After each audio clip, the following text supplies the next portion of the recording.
샬롬. 3월 18일 토요일입니다. 하나님의 선하심과 신실하심을 의지하며 한 주간 살아오신 여러분의 삶 가운데 주의 은혜와 사랑이 풍성하게 열매 맺기를 소망합니다. 이 시간 복음서의 말씀을 읽고 묵상하며 하나님 앞에서 침묵으로 기도드리겠습니다. 마태복음 14장 22절에서 33절. 예수께서 즉시 제자들을 재촉하사 자기가 무리를 보내는 동안에 배를 타고 앞서 건너편으로 가게 하시고 무리를 보내신 후에 기도하러 따로 산에 올라가시니라. 저물매 거기 혼자 계시더니 배가 이미 육지에서 술이나 떠나서 바람이 거스름으로 물결로 말미암아 고난을 당하더라. 밤 사경에 예수께서 바다 위로 걸어서 제자들에게 오시니 제자들이 그가 바다 위로 걸어오심을 보고 놀라 유령이라 하며 무서워하여 소리 지르거늘 예수께서 즉시 이르시되 안심하라, 나니 두려워하지 말라. 베드로가 대답하여 이르되 주여, 만일 주님이시거든 나를 명하사 물 위로 오라 하소서 하니 오라 하시니 베드로가 배에서 내려 물 위로 걸어서 예수께로 가매 바람을 보고 무서워 빠져가는지라 소리질러 이르되 주여, 나를 구원하소서 하니 예수께서 즉시 손을 내밀어 그를 붙잡으시며 이르시되 믿음이 작은 자여, 왜 의심하였느냐 하시고 배에 함께 오름에 바람이 그치는지라. 배에 있는 사람들이 예수께 절하며 이르되 진실로 하나님의 아들 이로소이다 하더라.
오늘 하나님이 우리에게 주신 말씀은 요한복음 8장 1절에서 11절입니다.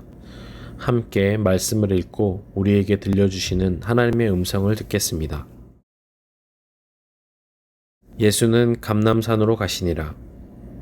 아침에 다시 성전으로 들어오시니 백성이 다 나오는지라 앉으사 그들을 가르치시더니 서기관들과 바리새인들이 음행 중에 잡힌 여자를 끌고 와서 가운데 세우고 예수께 말하되 선생이여, 이 여자가 간음하다가 현장에서 잡혔나이다. 모세는 율법에 이러한 여자를 돌로 치라 명하였거니와 선생은 어떻게 말하겠나이까. 그들이 이렇게 말함은 고발할 조건을 얻고자 하여 예수를 시험함이러라. 예수께서 몸을 굽히사 손가락으로 땅에 쓰시니 그들이 묻기를 마지 아니하는지라.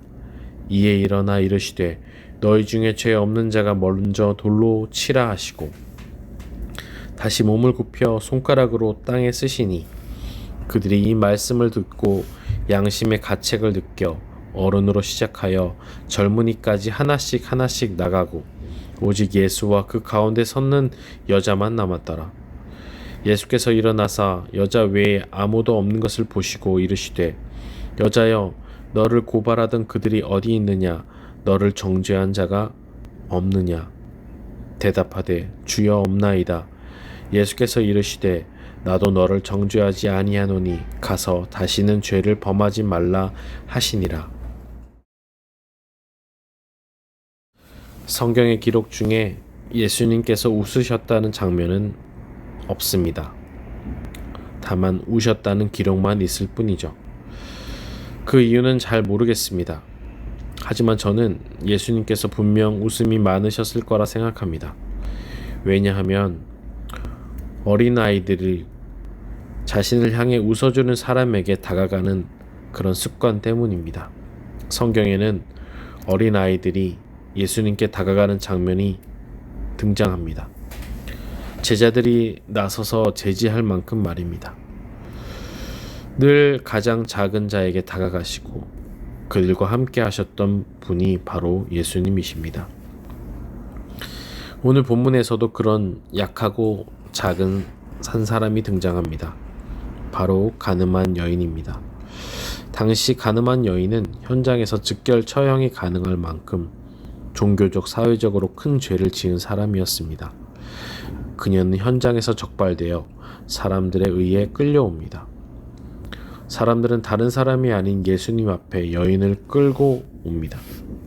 그리고 묻습니다. 선생님, 모세의 율법에는 이런 여자들을 돌로 쳐서 죽이라고 하는데 선생님은 어떻게 하시겠습니까? 그들에게 율법은 자신을 돌아보는 거울이 아니라 타인을 공격하고 죽이는 도구였습니다. 그들은 율법을 잘 안다는 이유로 가장 약한 사람을 정죄하고 징계하고 있습니다. 또한 자신을 반대하는 예수님마저 궁지로 몰아넣기 위해 율법을 이용합니다. 말씀을 안다는 것이 이렇게 무서울 수 있습니다. 자칫 우리도 누군가를 정죄하고 비난하는 도구로 말씀을 이용할 수 있습니다. 하지만 예수님은 어떠신가요? 그들의 질문에 예수님은 말없이 손가락으로 땅에 글을 쓰시고 이렇게 말씀하십니다. 당신들 중에 죄 없는 사람이 먼저 이 여인에게 돌을 던지십시오. 말씀 그 자체이신 그분이, 가장 먼저 돌을 던질 자격이 있는 그분이 오히려 가장 비참하고 약한 여인을 말씀으로 감싸 안으십니다. 그리고 말씀으로 타인을 공격하는 그들을 향해 말씀은 그런 것이 아니라고 점잖게 가르치십니다. 부끄러움을 느낀 사람들은 하나둘씩 떠나갑니다. 그리고 예수님과 여인만 남았습니다. 예수님이 여인에게 말씀하셨습니다. 여인이여, 당신을 정죄하던 사람들은 어디 있습니까? 그리고 이어서 말씀하십니다. 저도 당신을 정죄하지 않습니다. 대신 이제는 더 이상 이전과 같은 삶을 살지 마십시오. 말씀이신 그분께서 말씀으로 생명을 구하셨습니다. 말씀으로 세상을 만드신 분께서 말씀으로 세상과 우리를 살리셨습니다. 특히 가장 비천하고 약한 가늠한 여인과 같은 우리에게 찾아오셔서 손을 내미시고 우리를 공격하는 무리에게서 우리를 지키십니다. 그 마음이 우리에게도 있었으면 좋겠습니다. 말씀을 가진 우리가 이제는 가장 약하고 가난한 자들에게 다가가 손을 내밀었으면 좋겠습니다. 말씀으로 타인을 공격하기보다 말씀으로 더욱 사랑의 모습을 실천하는 우리가 되었으면 좋겠습니다. 기도하겠습니다. 자비의 하나님, 이 사순절 기간에 다시 예수님을 기억합니다. 말씀으로 세상을 만드시고 또 육신이 되어 우리 가운데 오셔서 말씀으로 우리를 살리셨습니다. 이제 말씀을 받은 우리가 그 말씀을 타인을 공격하는 도구가 아닌 그들에게 손을 내밀고 사랑하는 통로로 사용하게 하여 주시옵소서.